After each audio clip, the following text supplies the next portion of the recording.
للہ رب العالمین والصلاة والسلام علی رسولہ الکریم وعلی آلہ واصحابہ اجمعین، اما بعد فاعوذ باللہ من الشیطان الرجیم، بسم اللہ الرحمن الرحیم۔ یا ایہا الذین آمنوا ان تنصروا اللہ ینصرکم ویثبت اقدامکم، صدق اللہ العلی العظیم۔ بہت ہی قابل احترام ذمہ داران جماعت اسلامی جناب محمد جاوید قصوری صاحب، امیر جماعت اسلامی صوبہ پنجاب وسطی، محترم جناب وجیہ الدین صاحب، امیر جماعت اسلامی ضلع چترال لوور، جناب اسد الرحمان صاحب، امیر ضلع چترال اپر، جناب ہمایوں خان صاحب، قیم جماعت اسلامی ضلع ایبٹ آباد، جناب غلام احمد عباسی صاحب، امیر جماعت اسلامی مری، جناب حافظ سیف الرحمان صاحب، اس تربیت گاہ کے منتظم، انتظام و انصرام اور اہتمام اور آپ کے لیے تمام چیزوں کو انجام دینے والے، اور جناب ڈاکٹر عنایت الرحمان صاحب، مولانا قاری فضل اکبر صاحب، میرے بہت ہی عزیز ساتھیوں، دوستوں، نوجوانوں،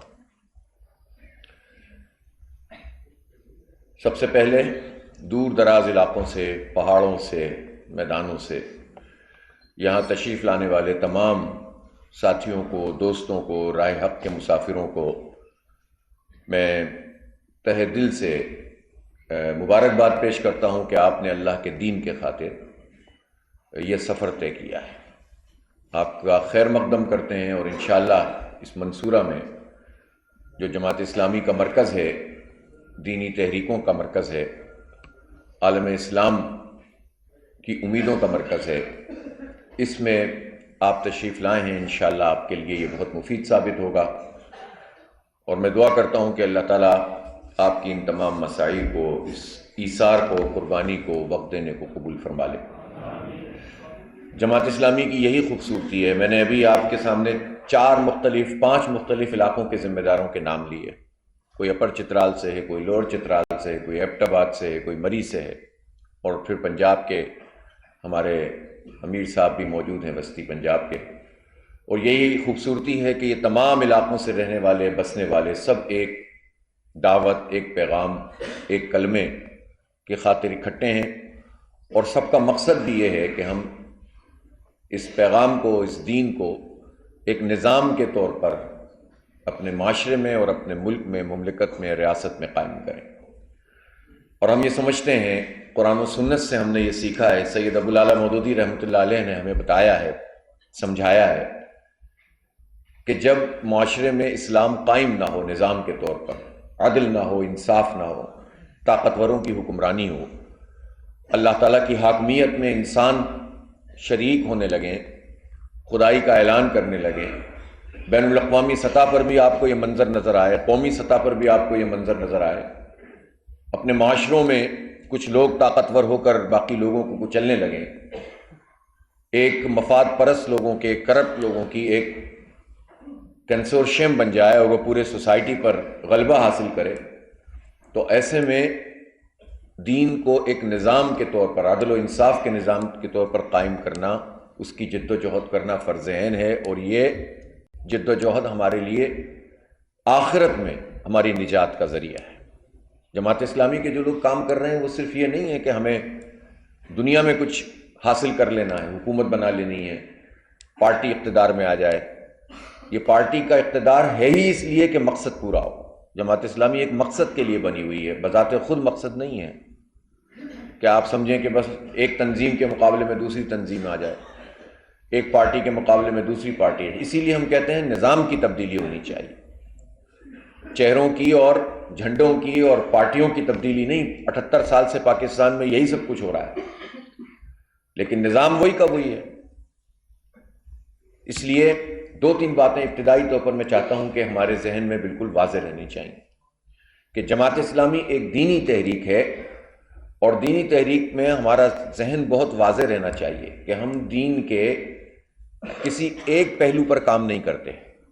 آپ دیکھتے ہوں گے دنیا میں، ہمارے معاشرے میں ایسے بہت سارے لوگ ہوتے ہیں جو خیر کے بہت سارے کام کرتے ہیں، اور خیر کا کام کرنے والا ہر فرد بہت قابل قدر ہے۔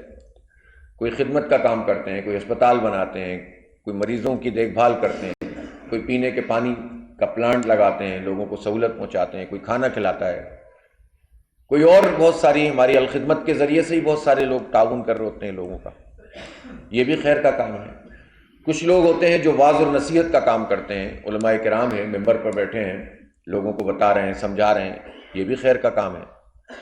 کچھ لوگ ہوتے ہیں کہ جو تبلیغ کا کام کرتے ہیں، گھروں سے نکلتے ہیں اور لوگوں کو دعوت دیتے ہیں کہ بھئی سدھر جاؤ، سیدھے ہو جاؤ، نماز کی طرف آ جاؤ، روزے کی طرف آ جاؤ۔ یہ بھی قابل قدر کام ہے کہ چلیں ایک فرد ایثار کر رہا ہے، قربانی دے رہا ہے، وقت لگا رہا ہے اور برائی کے مقابلے میں نیکی کی بات کر رہا ہے۔ لیکن اس طرح کے جتنے بھی خیر کے کام ہیں ان سب کا آپ اگر جائزہ لیں تو آپ کو اندازہ ہوگا کہ یہ دین کا ایک جز ہے، کل نہیں ہے۔ دین کا کل یہ ہے کہ آپ اخلاق اور کردار کو بھی سنوارنے کی کوشش کریں، معاشرے میں بھی خیر کی قوتوں کو غالب کرنے کی کوشش کریں اور نظام کی بھی تبدیلی کی بات کریں۔ تو جماعت اسلامی دین کی جو دعوت دیتی ہے وہ اصل دین ہے، اور وہ دین ان تمام چیزوں کا مجموعہ ہے۔ اس لیے یہ سمجھنا کہ ایک حصہ دین ہے اور دوسرا حصہ سیاست ہے، ایک حصہ دین ہے اور دوسرا حصہ جو ہے وہ حکومت کا اور دنیا کا کام ہے، تو یہ ہمارے تصور دین کا مسئلہ ہے کہ جو غلطی ہم کرتے ہیں۔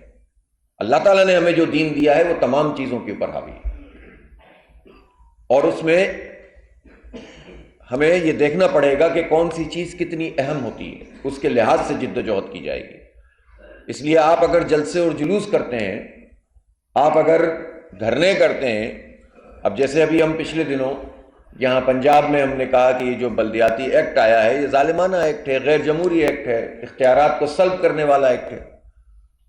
اور ابھی کل تو پنجاب حکومت نے ایک اور تماشا کیا ہے کہ اسمبلی سے ایک ایسا ایک اس میں ایکٹ جو ہے وہ پیش کیا گیا ہے، بل جس کو ایکٹ بنانا چاہتے ہیں، جس میں اب یہ طے کر رہے ہیں کہ اب ہم ہر ضلع اور ہر یعنی اپنے صوبائی ہیڈ کوارٹر اور ہر ضلع میں ایک ایسا نظام بنائیں گے کہ جس میں لوگ احتجاج بھی نہ کر سکیں، ریڈ زون بنا دیے جائیں گے۔ یہ بادشاہوں کے ریڈ زون، یہ ملکہ رانیوں کا ریڈ زون ہوگا، یہ ان کا ریڈ زون ہوگا جس میں وہ کسی کی مداخلت برداشت نہیں کریں گے۔ اب آپ ہیں کون لوگوں کو روکنے والے؟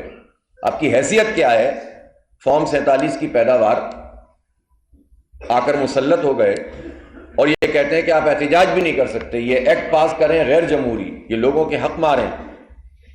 بہت شورا ہوتا ہے نا، اصل میں مسئلہ کیا ہوتا ہے؟ مسئلہ یہ ہوتا ہے کہ پنجاب کا کمپیریزن سندھ سے ہونے لگتا ہے۔ سندھ کوئی کمپیریزن کرنے کی چیز ہے؟ وہاں جو کرپشن ہے اور لوٹ مار ہے اور جو کھنڈر انہوں نے شہر کراچی کو اور پورے صوبے کو بنا دیا ہے، تو اس سے کس کا کمپیریزن ہوگا؟ پنجاب کا کمپیریزن تو اس فنڈ سے ہوگا جو فنڈ پنجاب کو دیا جاتا ہے، جو NFC ایوارڈ میں ان کو پیسے ملتے ہیں، جو ٹیکسز یہ صوبائی سطح پر لگاتے ہیں اور نچلی سطح پر کوئی اختیار منتقل نہیں کرتے۔ تو ساری چیزیں جب پنجاب گورنمنٹ کے ہاتھ میں ہوتی ہیں تو ہم ان سے پوچھیں گے کہ پچھلے 15 سال میں ہزار ارب روپے اگر آپ کے پاس آئے ہیں تو آپ نے اس کے نتیجے میں کیا ڈیلیور کیا ہے؟ یہ چند سڑکیں بنانا اور ظاہری چیزیں ٹھیک کر دینا، اس کے ذریعے سے آپ 12 کروڑ انسانوں کے صوبے کو دھوکہ تو نہیں دے سکتے۔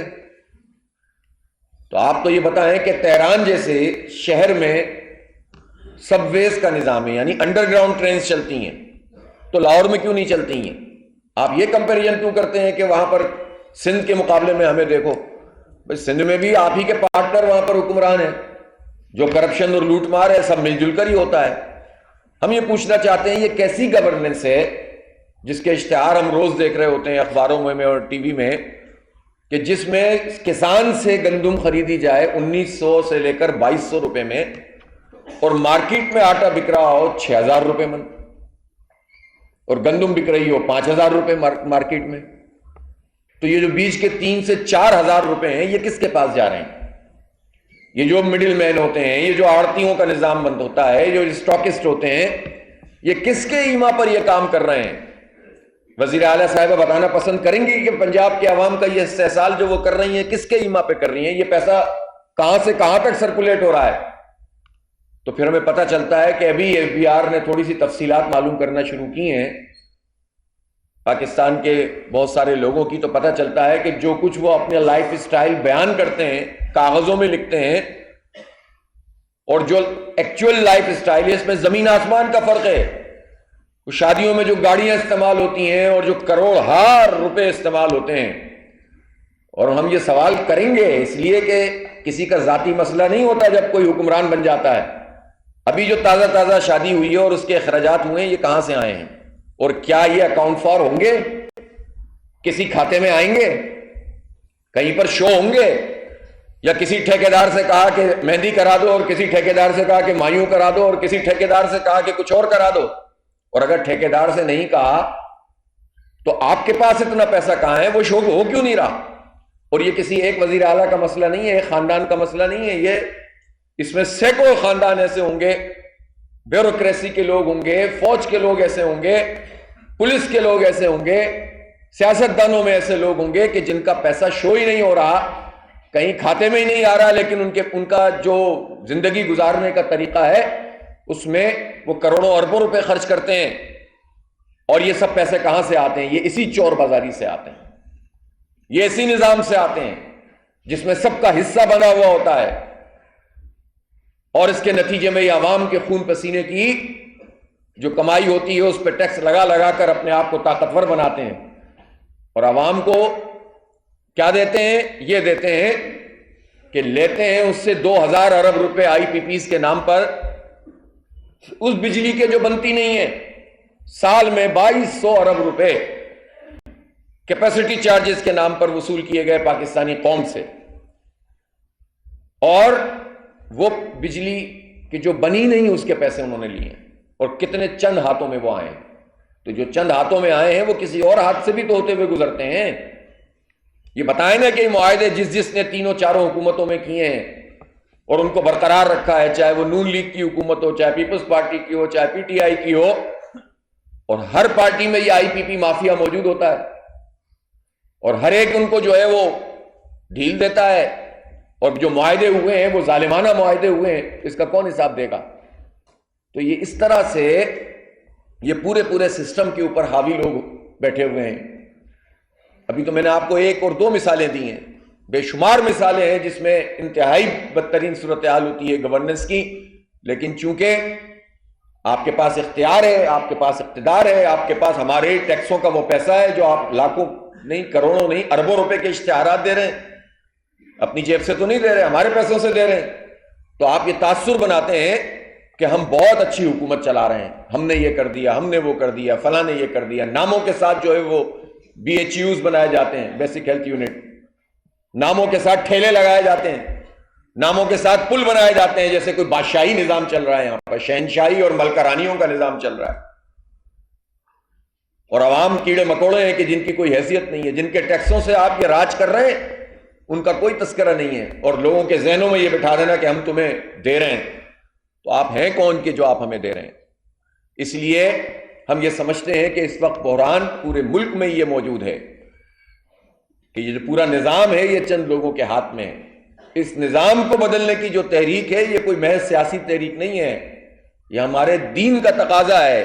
ہم اس کام کو اس لیے عبادت سمجھ کے کرتے ہیں کہ ہم ظلم کو ختم کریں، فساد کو ختم کریں، اور امن کو اور عدل کو اور اس کے نظام کو قائم کریں، اور ان ہاتھوں سے یہ پورا نظام چھین لیں کہ جنہوں نے یہ ظلم قائم کیا ہوا ہے 25 کروڑ انسانوں پر. جماعت اسلامی اس اعتبار سے دینی اور سیاسی تحریک ہے، اس کو جدا نہیں کیا جا سکتا ان شعبوں کو. ہم ٹھیک ہے، ہم انتخابات میں حصہ بھی لیتے ہیں، ہم پولیٹکس کے جتنے معروف طریقے ہیں وہ استعمال بھی کرتے ہیں جائز طریقے سے، لیکن اس کا مطلب یہ نہیں ہے کہ ہمارے پیش نظر جماعت اسلامی بھی اسی طرح کی پولیٹیکل پارٹی ہے جس طرح دوسری پولیٹیکل پارٹی ہو، جس میں یا تو خاندان یا پھر کوئی فرد اور یا پھر جو ہے وہ ان کا مفاد، اس کی بنیاد پر پارٹیاں چلتی ہیں. جماعت اسلامی میں یہ نہیں ہے. کل کوئی اور امیر تھے، اس سے پہلے کوئی اور امیر تھے، اس سے پہلے کوئی اور امیر تھے، آج آپ نے ذمہ داری دی ہوئی ہے، کل کوئی اور ہوگا. پارٹی وہی ہے، جماعت وہی ہے، خاندان تو نہیں ہے. ابھی آپ دیکھیں جو بڑی بڑی پارٹیاں پاکستان میں اس وقت موجود ہیں، اب کیا ہے نون لیگ نام ہی سے آپ دیکھ لیجئے نا یہ کیا چیز ہے. ناموں پر تو پارٹیاں بناتے ہیں یہ، اور خاندان کی میراث ہوتی ہے. پیدا ہونے والا بچہ آقا ہوتا ہے، 40 سال سے کام کرنے والا غلام ہوتا ہے. غلامی کا نظام ہے نا ان پارٹیوں میں، اور کیا ہے. اب یہ جو انہوں نے کہا ہے کہ ہر جگہ پر ایک انٹیلیجنس کمیٹی بنائیں گے اور وہ دیکھے گی کہ کہاں کہاں تک کسی کو احتجاج کرنے کی اجازت ہوگی، تو ڈپٹی کمشنروں کو با اختیار بنایا ہے سب جگہ۔ بھائی ڈپٹی کمشنر کون ہیں؟ ڈپٹی کمشنروں کا نظام تو قوم کی خدمت کے لیے ہونا چاہیے، نہیں یہ نوکر ہے، ملازم ہے، ان کو آقا بنا کے رکھتے ہو، ان کے در پر حاضری دیں گے وہ عوام کے نمائندے اور اجازت لیں گے ان سے کہ آپ ہمیں اجازت دے دیجئے۔ آپ ہیں کون؟ انگریز کا بنایا ہوا یہ بیوروکریسی کا نظام اس وقت ہم پر مسلط ہے، جو ایک امتحان بیچلر کرنے کے بعد ایک سی ایس ایس کا امتحان دے کر اور چند ٹریننگز کر کے وہ معاش کے ماہر بھی بن جاتے ہیں، داخلہ کے بھی سیکرٹری بن جاتے ہیں، خارجہ کے بھی سیکرٹری بن جاتے ہیں، اسپورٹس کے بھی سیکرٹری بن سکتے ہیں، 3-4 مہینے میں اگر ان کے تبادلے ہوتے ہیں، یہ ہر چیز کے چیمپئن ہوتے ہیں، ان کے ہاتھوں میں پورا نظام چل رہا ہے، تو کیا نظام چلے گا؟ اور ان کو یہ بتایا گیا ہے کہ تمہیں رول کرنا ہے اور کیسے انسانوں کو کیڑے مکوڑے سمجھنا ہے۔ اچھے برے لوگ تو ہر شعبے میں ہوتے ہیں، بیوروکریسی میں بھی اچھے لوگ ہوتے ہیں، لیکن جو مائنڈ سیٹ بنایا جاتا ہے وہ یہی ہے، اور اس کے ذریعے سے لوگوں کو قابو کیا جاتا ہے، کنٹرول کیا جاتا ہے۔ تو ملٹری اسٹیبلشمنٹ اور سول اسٹیبلشمنٹ، بیوروکریسی، یہ مل کر جو ہے وہ انسانوں کو کنٹرول کرتے ہیں، اور ان کے جونیئر پارٹنر ہوتے ہیں جاگیردار، وڈیرے، سردار، خان، ان کے ذریعے سے کنٹرول کیا جاتا ہے۔ ان کو جو ہے وہ امپاور کیا ہوا تھا، اور یہ کس نے بنایا پورا سسٹم؟ انگریز نے بنایا، کیونکہ انگریز چند ہزار اپنے ریڈ کوٹس کے ذریعے سے، اس آرمی کے ذریعے سے، چند ہزار لوگوں کے ذریعے سے پورے سب کانٹیننٹ بر صغیر پر رول کرتا تھا۔ یہ بدقسمتی ہے اس پورے علاقے کی، اس لیے کہ اس کو مقامی ایجنٹ میسر آ گئے تھے۔ اب اگر آپ پارٹیوں کا جائزہ لیں، چاہے وہ کوئی بھی بڑی پولیٹیکل پارٹی ہو جس میں جاگیردار اور وڈیرے اور خان سردار آپ کو ملتے ہیں، ان کی اکثریت وہ ہے جو انگریز کے ساتھ مل کر کام کرتے رہے، یا ان کی عطا کردہ جاگیروں کے نتیجے میں انہوں نے پورے علاقوں پہ قبضہ کیا ہے، اور انہوں نے مدد فراہم کی تھی انگریز کو بغاوت کو کچلنے میں۔ جو انگریز کے خلاف بغاوت اٹھی تھی اس کو کچلنے میں جن لوگوں نے مدد فراہم کی تھی، کسی نے گھوڑے دیے تھے، کسی نے آرمی دی تھی، اپنے بندے دیے تھے، تو اس کے نتیجے میں ان کو زمینیں الاٹ کی گئیں اور ان کے پیسے متعین کیے گئے۔ تو میں نام نہیں لیتا، لیکن آپ جنوبی پنجاب ہو یا وسطی پنجاب ہو یا شمالی پنجاب ہو یا سندھ کے آپ وڈیروں کو دیکھ لیں یا بلوچستان کے سرداروں کو دیکھ لیں، ان میں سے بڑی تعداد وہ ہے جو انگریزوں کے ساتھ ساز باز کر کے یہ کام کرتے رہے، اور اس کے نتیجے میں انہوں نے پوری سوسائٹی پر قبضہ کر لیا، اور آج تک وہی نظام چل رہا ہے۔ ہم نے آزادی حاصل کی 78 سال پہلے، تو جب تک یہ نظام نہیں بدلے گا جس میں چند ہاتھوں میں سارا اختیار اور سارا اقتدار ہے، تو چہروں کے بدلنے سے مسئلہ حل نہیں ہوگا۔ لہٰذا ہم اسے اپنی دینی ذمہ داری سمجھتے ہیں کہ اس نظام کی تبدیلی کے لیے کام کریں۔ اس کا طریقہ کیا ہے؟ بندوق اٹھائیں اور لڑیں؟ نہیں، اس کا طریقہ ہے عوام اور نوجوانوں کو خاص طور پر ساتھ ملائیں، ان کو غلط راستوں سے پر نہ جانے دیں، مایوسی میں نہ جانے دیں، ان کو منظم کریں، مثبت کاموں پہ لگائیں، ان کو انگیج کریں، خیر کی چیزوں میں ان کو شامل کریں، اور قوت کے اندر ڈھلتے چلے جائیں، اور پھر وہ قوت حاصل کریں جس میں پھر اس پورے نظام کو ہم چیلنج کریں، اور پھر جو ہمارے مقابلے میں آئے گا ہم پرامن سیاسی مزاحمت کے ذریعے سے آگے بڑھتے چلے جائیں۔ دنیا میں اسی طرح انقلاب آتا ہے۔ جو لوگ شارٹ کٹ سوچتے ہیں کہ بس اسٹیبلشمنٹ سے سودے بازی کر کے فارم 47 کی بنیاد پر آ جاؤ حکومت مل جائے گی، تو حکومت تو مل جائے گی لیکن اصل حکومت نہیں ہوگی، اصل حکومت کوئی اور کر رہا ہوگا، سامنے فارم 47 والے ہوں گے جیسے اس وقت نظر آتے ہیں۔ آپ نظام کو بدلنا ہے تو عوام کی ایک بڑی تعداد کو نظریاتی بنیادوں پر وابستہ کرنا ہوگا، اور اس کے ساتھ ساتھ منظم کرنا ہوگا، کیونکہ یہ ہجوم جو ہوتا ہے، جو اگر اس کے ذریعے سے کوئی تبدیلی آ بھی جاتی ہے تو وہ وقتی انقلاب ہوتا ہے، اور اس وقتی انقلاب سے اور ہجوم کے انقلاب سے اگر وہ کسی لیڈرشپ میں نہ ہو اور کسی نظریے کے تحت نہ ہو اور منظم نہ ہو، تو اس وقتی انارکی سے تو جو لوگ اقتدار میں ہوتے ہیں وہ فائدہ اٹھاتے ہیں، وہ عوام کی امیدوں کو کچل دیتے ہیں۔ تو ایسے لوگ کہ جو آپ کو انارکی میں مبتلا کر کے ایک ایسے ہجوم کے طور پر انقلاب لانا چاہیں، وہ فساد پیدا کریں گے، وہ غلط راستہ ہے۔ اس لیے منظم جد و جہد کرنی ہے. منظم جد و جہد میں جماعت اسلامی میں اس کا جو طریقہ کار ہے وہ یہ ہے کہ ہم اپنے جتنے ساتھی موجود ہوں جہاں جہاں پر رہتے اور بستے ہیں وہ لوگوں سے رابطہ کریں. کتاب پڑھ سکتا ہے اسے کتاب پڑھائیں, جو موبائل سے پڑھ سکتا ہے اسے موبائل سے پڑھائیں, جو بات سن سکتا ہے اسے بات سمجھائیں, اس کو درس کی محفلوں میں لائیں, اسے پروگراموں میں شریک کریں, اس کو مثبت کاموں میں لگائیں, خدمت کے کاموں میں لگائیں. معاشرے میں جو برائیاں موجود ہیں, خرابیاں موجود ہیں, اس کے خلاف منظم کریں. ڈرگز کے خلاف, منشیات کے خلاف. پورے پاکستان میں اس وقت بہت منظم طریقے سے منشیات کا کاروبار چل رہا ہے. اور پہلے یہ کام جو ہے وہ کچھ آبادیوں میں ہوتا تھا, مضافات میں ہوتا تھا, اور پھر سپلائی چلتی تھی. اب تو یہ یونیورسٹیوں اور کالجوں میں ہو رہا ہے. ہو رہا ہے کہ نہیں ہو رہا؟ آپ لوگ مجھے بتائیں. اور اس میں ہر طرح کے لوگ شامل ہو گئے ہیں, اور نوجوانوں کے جسموں میں زہر یہ اتار رہے ہیں. یہ پھر نوجوان کیا کریں گے جب یہ اس طرح نشے کے عادی ہو جائیں گے؟ اور بیہودہ ترین قسم کے نشے جو ہے وہ دیے جا رہے ہیں. پہلے عادی بناتے ہیں اور پھر آہستہ آہستہ گندا کرتے چلے جاتے ہیں. تو وہ لوگ نوجوان کیا کریں گے؟ اس کے خلاف منظم کریں, جہالت کے خلاف منظم کریں, تعلیم پھیلانے کی کوشش کریں. آپ کا یہ جو بنو قابل پروگرام ہے یہ زبردست نوجوانوں کو انگیج کرتے ہیں. اس میں لوگوں کو تعلیم بھی ملتی ہے, روزگار کے مواقع بھی ملتے ہیں. چونکہ ہمارا حکمران طبقہ تو بے روزگاری پھیلا رہا ہے. یعنی ایک جماعت اسلامی ہے جو بنو قابل پروگرام ہم لائے ہیں, تو پاکستان میں 12 لاکھ 13 لاکھ نوجوان طلبہ و طالبات, خواتین و حضرات اس میں جو ہے رجسٹر ہوئے ہیں. لاکھوں کی تعداد میں انہوں نے ٹیسٹ دیے ہیں. اب ان کی کلاسز شروع ہو رہی ہیں جگہ جگہ. ایک طرف ایک جماعت اسلامی اور الخدمت ہے, اور دوسری طرف پوری ریاست ہے اور حکومت ہے. تو جتنا کام جماعت اسلامی کر رہی ہے اس کے آدھے کا آدھا کام کر کے اگر وزیر اعلیٰ صاحبہ تصویریں لگائیں اور آپ بڑے بڑے اشتہارات دیں تو یہ لوگوں کو بے وقوف بنانا ہے یا یہ اصل میں لوگوں کی خدمت کرنا ہے؟ ہمیں بتایا جائے کہ پاکستان میں آئی ٹی ایجوکیشن اس وقت عام غریب آدمی کی دسترس میں ہے کیا؟ سیمسٹر کی فیس کم سے کم جگہ پر جو ہے نا وہ لاکھ روپے تک تقریباً ہوتی ہے. سرکاری یونیورسٹیوں میں بھی کتنی ہوتی ہے؟ 40-50 ہزار تو منیمم ہوگی, ورنہ تو لاکھ, 1.25 لاکھ, 1.5 لاکھ. اور پرائیویٹ میں جتنا چاہو لو. تو پاکستان میں 44% غربت کی لکیر سے نیچے زندگی گزار رہے ہیں, وہ آئی ٹی کی ایجوکیشن حاصل کر سکتے ہیں.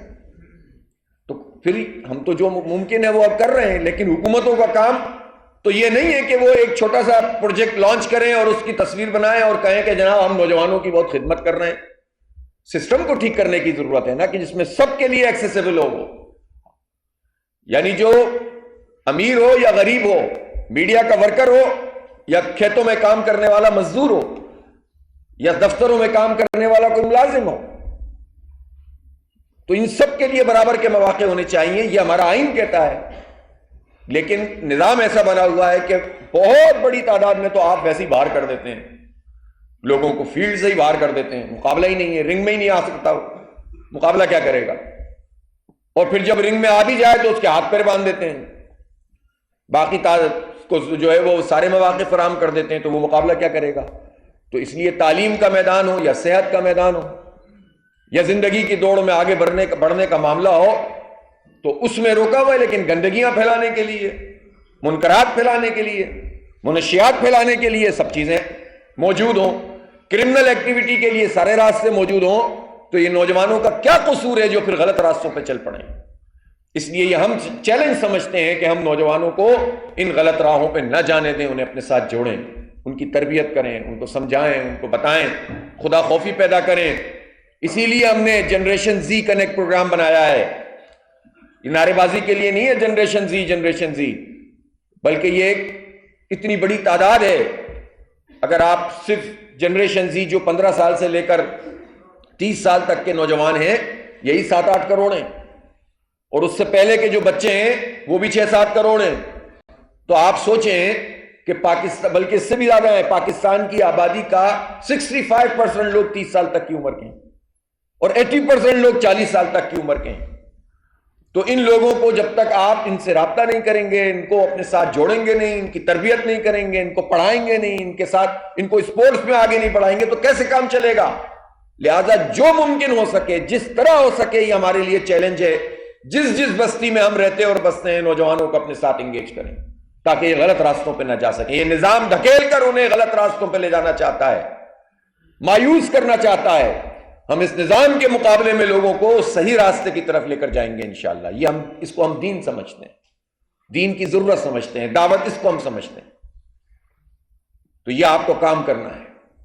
اسی طرح خود اگر ہمارا دل و دماغ درست نہیں ہوگا، اگر ہمارا تصور دین درست نہیں ہوگا، ہم بھی دین کو مختلف حصوں میں تقسیم کریں گے تو کیسے کام کریں گے؟ اس لیے اس کے لیے مطالعہ کریں، لٹریچر پڑھیں۔ مولانا مودودی رحمۃ اللہ علیہ نے قرآن و سنت سے اخذ کر کے جو تحریریں لکھی ہیں وہ آج بھی زندہ تحریریں ہیں۔ کوشش کریں کہ خود بھی پڑھیں اور جس طریقے سے ہو سکے لوگوں تک پہنچائیں۔ ایک انقلاب آ جاتا ہے اس کے ذریعے سے دل و دماغ میں، اخلاق اور کردار سے مزین ہو۔ اخلاق آپ کا لوگوں کے دلوں کو فتح کرتا ہے، اور آپ کے پاس اگر دلیل ہوتی ہے اور علم ہوتا ہے تو یہ دماغوں کو متاثر کرتا ہے۔ تو ہمارا چیلنج، چونکہ ہم رائے عامہ کے ذریعے سے انقلاب لانا چاہتے ہیں، لوگوں کی رائے بدل کر معاشرے کو بدلنا چاہتے ہیں، تو اس کے لیے آپ کے لیے چیلنج بہت ہے۔ اس کے لیے محنت کرنی پڑے گی، وقت لگانا پڑے گا، جان کھپانی پڑے گی، اور اللہ کی خاطر کریں، کسی مفاد کے لیے نہ کریں۔ جماعت اسلامی کے دروازے پاکستان کے ہر فرد کے لیے کھلے ہوئے ہیں، لیکن ہم یہ ضرور واضح کرنا چاہتے ہیں کہ ہم مفاد کی بنیاد پر کسی کو نہیں کہتے کہ آپ آؤ تو ہم تمہیں یہ دے دیں گے۔ ہمارے ساتھ جو آتا ہے ہم خیال تو اس کا رکھیں گے، ہماری ذمہ داری ہے۔ جو ہمارے ساتھ نہیں بھی آتا ہم تو اس کا بھی خیال رکھتے ہیں۔ ابھی آپ دیکھ لیں، جہاں جہاں پورے پاکستان میں کوئی مسئلہ آتا ہے، پریشانی ہوتی ہے، برف باری ہو رہی ہے، وادی تیرہ میں اس وقت شدید مسئلہ ہے، لوگوں کے معاہدہ کر کے گھر خالی کرانے کی بات کی گئی۔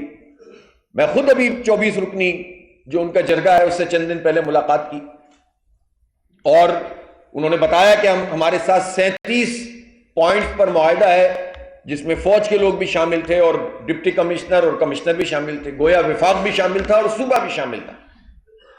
جب صوبہ اور وفاق شامل تھا تو صوبے اور وفاق کو لڑائی تو نہیں کرنی چاہیے، اذیت میں مبتلا تو لوگوں کو نہیں کرنا چاہیے۔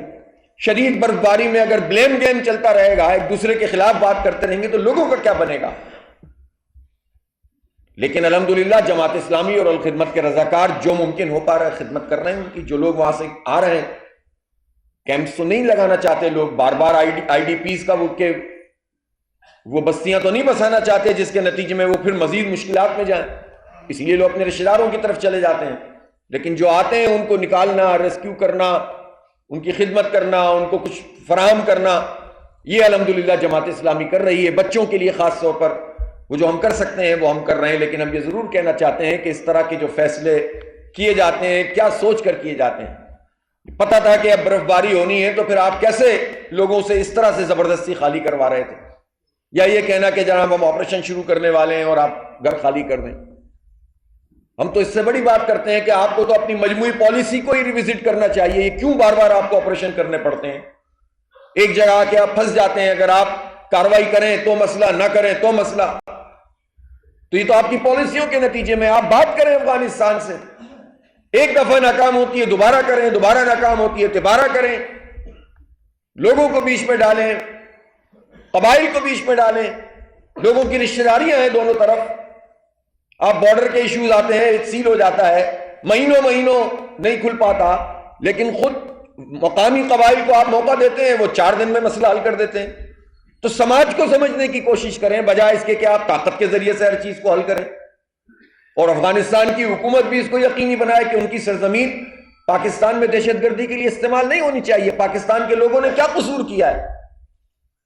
ہم نے تو آپ کو سب کچھ ایک اسلام کے جذبے کے تحت، دین کے جذبے کے تحت پاکستان کے لوگوں نے اپنے دل کھول دی ہے۔ اگر لڑائی حکمرانوں کے درمیان ہے تو اس میں عوام کا کیا قصور ہے؟ لہذا دونوں طرف سے اس مسئلے کو سنجیدگی سے لینا چاہیے، اپنی پالیسیوں کو درست کرنا چاہیے۔ تو ہم تو خدمت کر رہے ہیں، تو میں عرض آپ لوگوں سے یہ کر رہا ہوں کہ آپ اس کو چیلنج سمجھیں کہ جو مشکل حالات اس وقت ہیں یہ مزید مشکل ہوں گے، کسی کو آپ کی پرواہ نہیں ہے پاکستان کے عوام کی. زندہ باد مرد آباد ہے. میں نے آپ کو بتایا نا نون لیگ کیا ہے, خاندان ہے, اور باقی جو ہے وہ چودھری ہیں, مفاد پرستوں کا ٹولہ ہے. پیپلز پارٹی کیا ہے, ایک خاندان ہے, 40 وڈیرے ہیں, اور کیا ہے. اب تیاری ہوتی ہے, ایک نسل جب پوری ہو جاتی ہے تو ان کی اگلی نسلوں کی تیاری شروع ہو جاتی ہے مسلط ہونے کے لیے قوم پر. ایک لفظ نکلا ونڈر بوائے کی تلاش ہے. بلاول صاحب ونڈر بوائے بننے کے چکر میں پریزنٹیشن دے گئے 2.5 گھنٹے کی.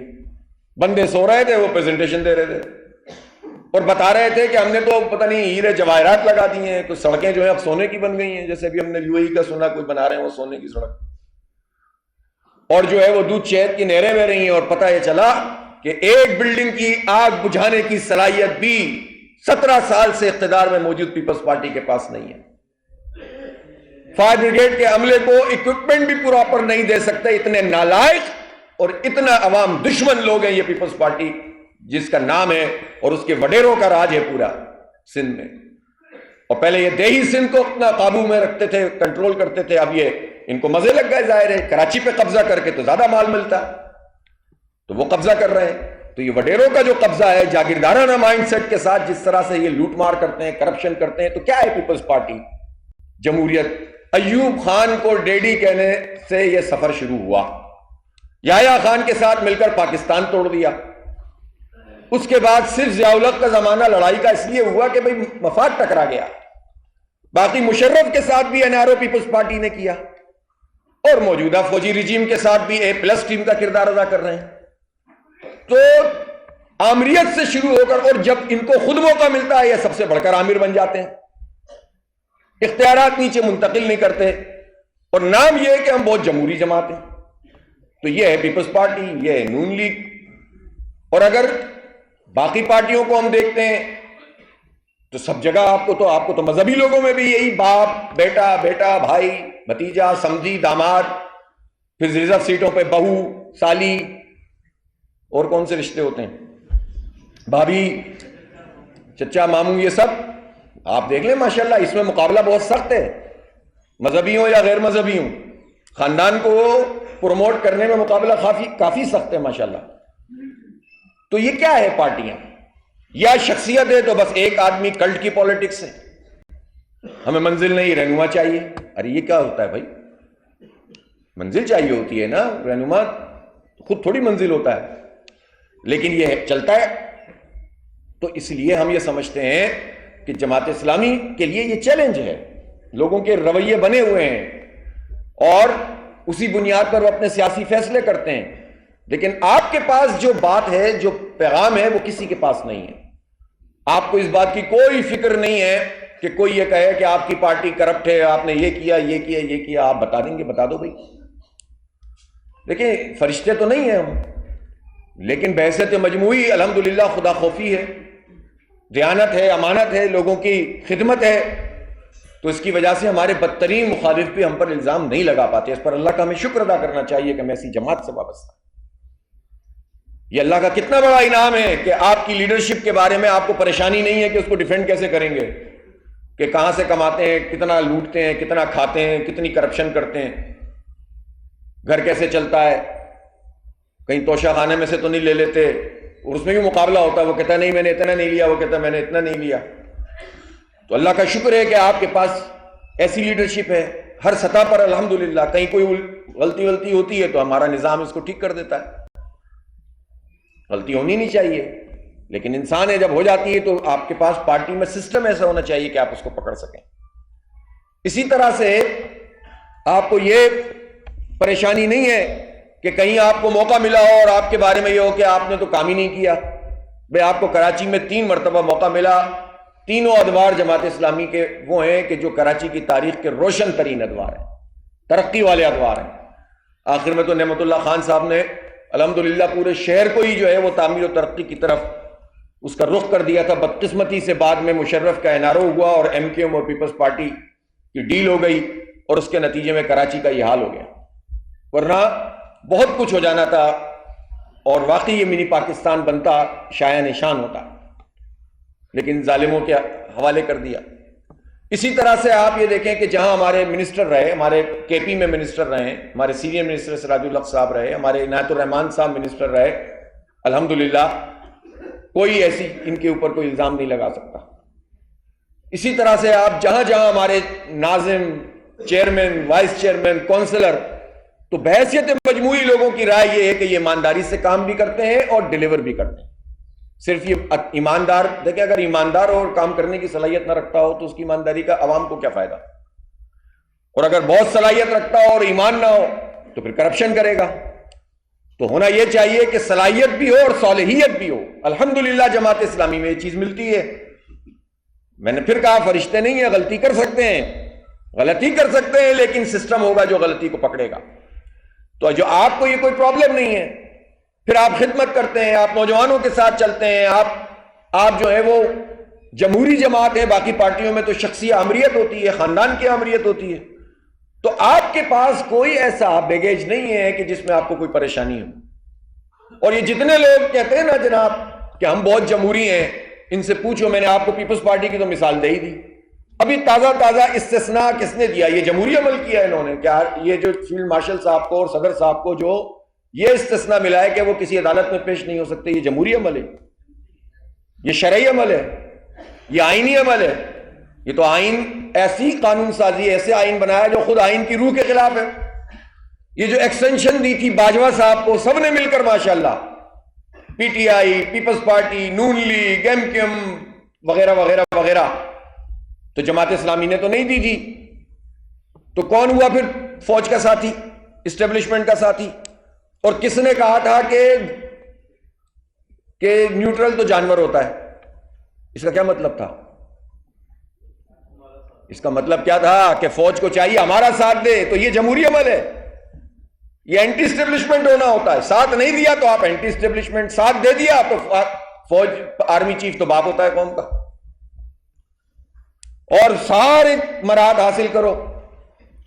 تو ہم کسی ایسی پارٹی کو جو کسی اس وقت زیر عتاب ہے، ہم اس کے خلاف نہیں جانا چاہتے، اس سے حکومت کو فائدہ ہوتا ہے، لیکن ہم یہ تو بتانا چاہتے ہیں کہ یہ پارٹیاں کرتی کیا ہیں۔ اسٹیبلشمنٹ ہاتھ رکھ دے تو اسٹیبلشمنٹ زندہ باد، اسٹیبلشمنٹ کھینچ لے ذرا سا تو اسٹیبلشمنٹ مردہ باد۔ تو ہم نے تو ایکسٹینشن پہ ووٹ نہیں دیا، ہم نے تو فوجی عدالتوں کے لیے ووٹ نہیں دیا، ہم نے تو فارم 47 کی سیٹوں کو قبول نہیں کیا۔ میں نے خود اپنی سیٹ کو چھوڑا جو 800 ووٹ کا فرق تھا 1000 ووٹ کا، اور ہمیں دے رہے تھے جو ہماری جینون سیٹیں تھی وہ کھا رہے تھے۔ ہم نے کہا ہماری جینون سیٹیں دو، مجھے سیٹ نہیں چاہیے۔ یہ بات ہوئی نا، یہ میں نے نہیں کہا، یہ پوری جماعت اسلامی نے کہا۔ میں کیا چیز ہوں؟ یہ ہماری تربیت ہے۔ تو 2018 میں تو کسی نے یہ سیٹیں واپس نہیں کی تھی جب آر ٹی ایس بیٹھ گیا تھا، تو پھر 2024 میں دوسرے والوں نے فارم 47 پر حکومت بنا لی، تو مقابلہ اسی بات کا سخت ہو جاتا ہے۔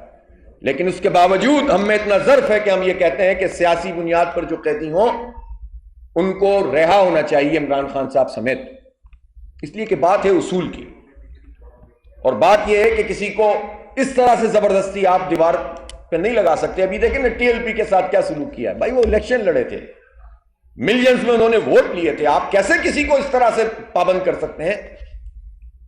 لیکن کیا ہے انہوں نے۔ ہم کہتے ہیں کہ نہیں کرنا چاہیے، اتنا ظرف ہم میں ہے، ان پارٹیوں میں یہ ظرف نہیں ہوتا۔ کوئی ٹی ایل پی کا نام لیتا ہوا دکھائی نہیں دے گا آپ کو، کیونکہ امریکہ ناراض نہ ہو جائے۔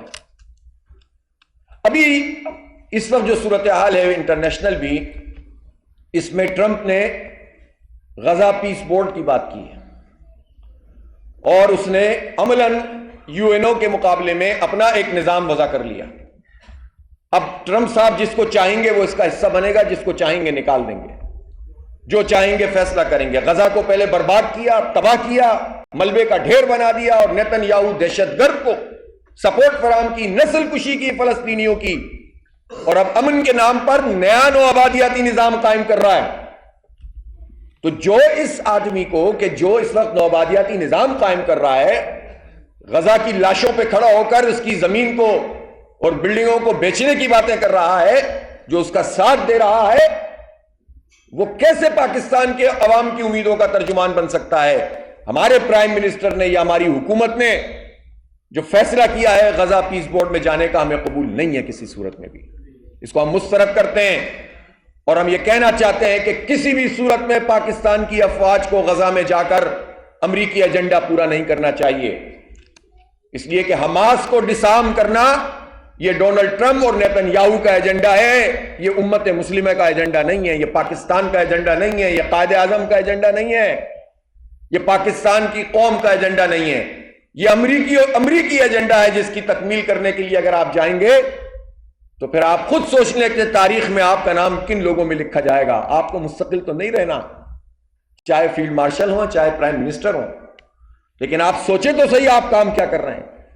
جس پیس بورڈ میں آپ شامل ہوئے اسی دن اس نے اعلان کیا کہ حماس جو ہے وہ ڈسارم ہو جائے ورنہ ہم فنا کے گھاٹ اتار دیں گے۔ خدا کے لہجے میں ٹرمپ بول رہا ہے، اور اس کی پرستش اگر کوئی کر رہا ہے تو نعوذ باللہ طاغوت کا ساتھ دے رہا ہے۔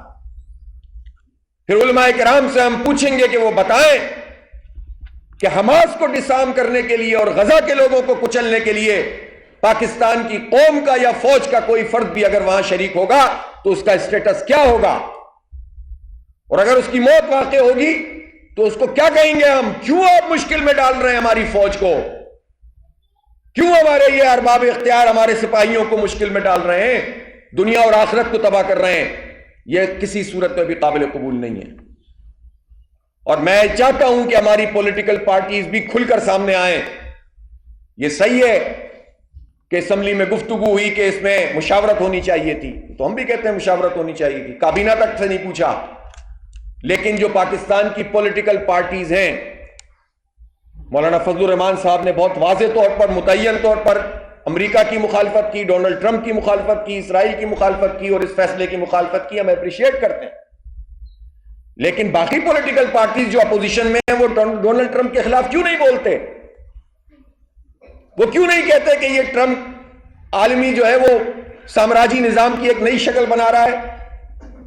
کیوں اس چکر میں ہے کہ وہاں سے آشیرواد آ جائے گی اور آ بھی گئی تو کیا بنے گا؟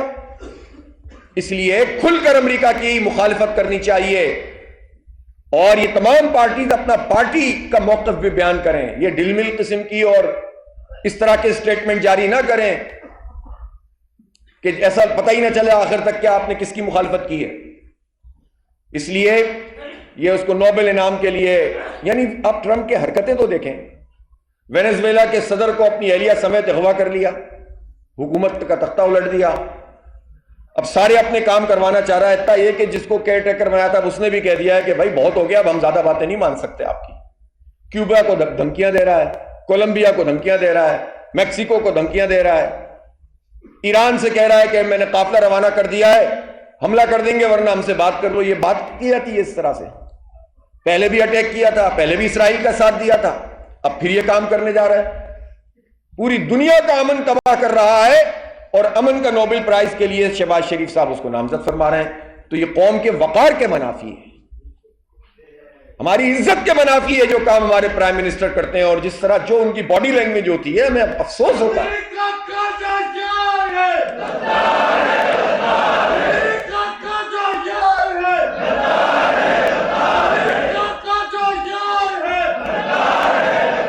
اور جو بھی امریکہ کا یار ہے وہ غدار ہے، غدار ہے، اور جو ظاہر ہے ایک ہی ہے نا۔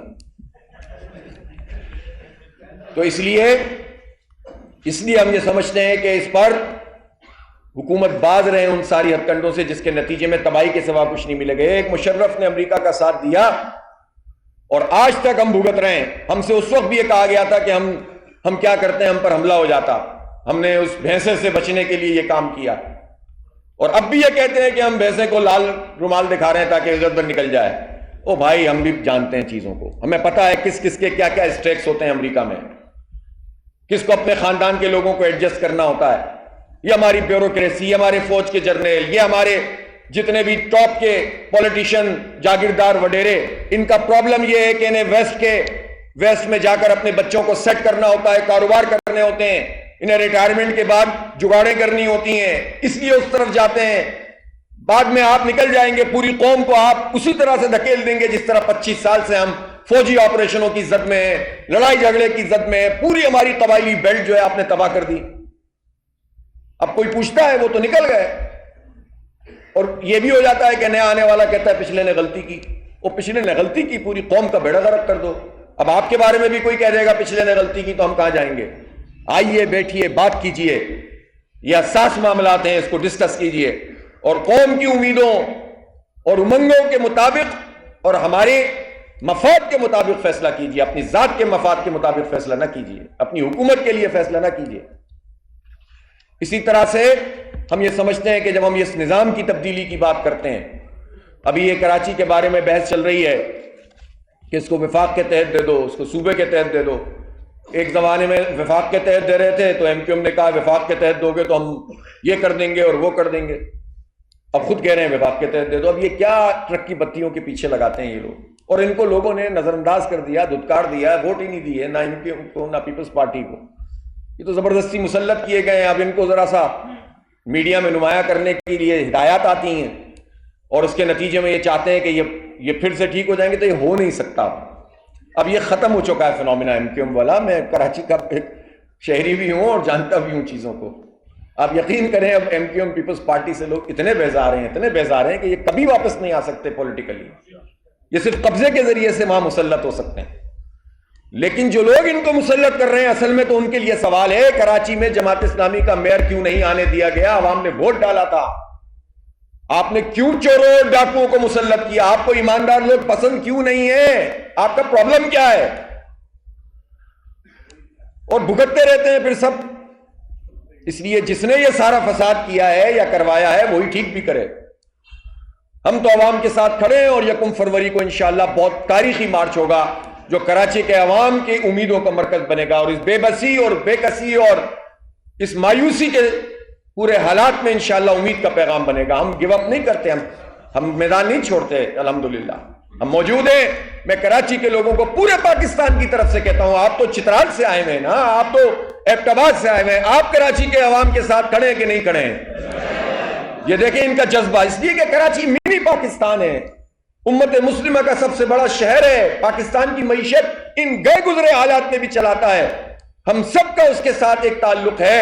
اس لیے پورا پاکستان کراچی کے عوام کے ساتھ کھڑا ہے اور ان وڈیروں اور جاگیرداروں سے انشاءاللہ چھینیں گے، اپنے اوریجنل مینڈیٹ کو چھینیں گے انشاءاللہ تعالی۔ اس کے لیے جد و جہد کو تیز تر کریں گے انشاءاللہ۔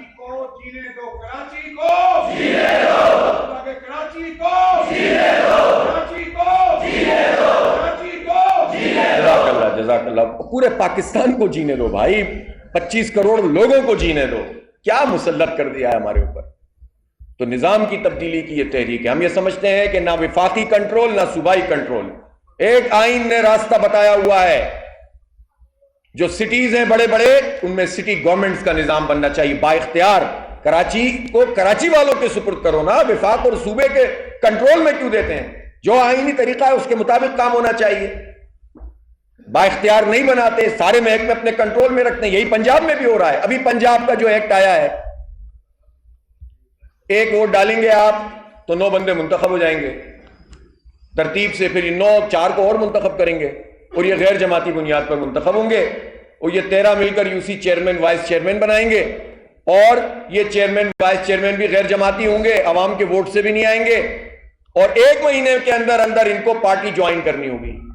تو کتنا شاندار جمہوری ہے، تماشا ہے۔ یہ فراڈ کیوں کرتے ہو بھائی؟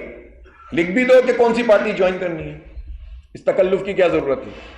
تو یہ نہیں چلے گا۔ ہم نے بھی ریفرنڈم کیا ہے، لوگوں کا ہم نے کنسنٹ کیا ہے، لوگوں کی رائے لی ہے، اور قصوری صاحب تیاری ہے رمضان سے پہلے یا رمضان کے بعد؟ آپ جب حکم کریں گے تیار ہیں۔ تو انشاءاللہ یہ ریڈ زون جو بنانے جا رہے ہیں اس کو توڑتے ہوئے آپ کو آگے جانا ہے انشاءاللہ، اور ایسا دھرنا دینا ہے کہ انہیں اس ایکٹ کو واپس لینے پہ مجبور کرنا ہے انشاءاللہ۔ تو یہ ڈرامے جو چل رہے ہیں نا یہ ختم کریں۔ میں کے پی کی حکومت سے بھی کہتا ہوں، بلوچستان کی حکومت سے بھی کہتا ہوں کہ وہاں بھی جو بلدیاتی نظام ہے، اول تو آپ کوئی بھی الیکشن نہیں کرانا چاہتا، اور جب ہو جاتے ہیں تو آپ اختیار نہیں دیتے۔ ابھی بھی کمشنر اور ڈپٹی کمشنروں کے ہاتھوں میں سب کچھ دیا ہوا ہے۔ وہاں آپ کی پارٹی کے لوگ بھی کہتے ہیں کہ یار ہمیں پیسے دو، ہمیں فنڈ دو، چاہے وہ دیکھیں ان کا المیہ ہے۔ اب لاہور کو 9 حصوں میں 9 لاہور بنیں گے، اب 9 جگہوں پر میئر بنے گا یعنی چیئرمین بنے گا، اور فیصل آباد 5، گجرانوالہ 3 اور پنڈی 5۔ تو یہ ایک شہر کا میئر بھی نہیں چاہتے، اس لیے کہ خوف زدہ ہوتے ہیں چاہے ان کی اپنی پارٹی کا ہی کیوں نہ ہو۔ ان کا عالم دیکھیں خوف کا، انسانوں سے ڈرتے ہیں بھائی، عوام کے ووٹ سے ڈرتے ہیں. یہ ووٹ کو عزت کیا دیں گے؟ یہ عوام سے ڈرتے ہیں، عوام کے نمائندوں سے ڈرتے ہیں، چاہے ان کی اپنی پارٹی کا کیوں نہ ہو، چونکہ ان کی خاندان کی غلامی کا نظام متاثر ہوتا ہے اس سے. اس لیے پورے پاکستان میں اس تحریک کو اٹھانے کی ضرورت ہے کہ عوام کو اختیار ملنا چاہیے. یہ بیوروکریسی کے اور یہ خاندان کے نظام سے ہمیں جان چھڑانی ہوگی. تو آپ کو بہت کام کرنا ہے، جد و جہد کو تیز تر کرنا ہے، نوجوانوں کو ساتھ ملانا ہے، دین کو ایک نظام کے طور پر پیش کرنا ہے، افرادی قوت میں اضافہ کرنا ہے، عوام کی کمیٹیاں بنانی ہیں، ممبرشپ کو بڑھانا ہے. تو سب کے لیے تیار ہے کہ نہیں تیار ہیں؟ جب آپ سے یہاں سے واپس جائیں گے تازہ دم ہو کر، پرعزم ہو کر، تو انشاءاللہ ہم پورے پاکستان میں جس طرح 50,000 عوامی کمیٹیاں، ابھی تک 15,000 کے قریب بنی ہیں، 50,000 عوامی کمیٹیاں، 50 لاکھ ہمیں ممبرشپ کرنی ہے، ابھی 20 لاکھ ہے. تو اپنے اپنے اہداف طے کریں، اور ساتھ ساتھ ہمیں یہ سب ان ظالمانہ اقدامات کے خلاف آواز بھی اٹھانی ہے. تو ہمارا کام ایسا نہیں ہوتا بس ہوا میں چل رہا ہو، بس نعرے لگا دیے اور سوشل میڈیا پہ چلا دیا. سوشل میڈیا کو بھی پوزیٹو طریقے سے استعمال کرنا ہے، عوام کی آواز بننا ہے، نوجوانوں کی آواز بننا ہے. انشاءاللہ تعالی اللہ تعالیٰ آپ کا حامی و ناصر ہو. وآخر دعوانا الحمدللہ رب العالمین.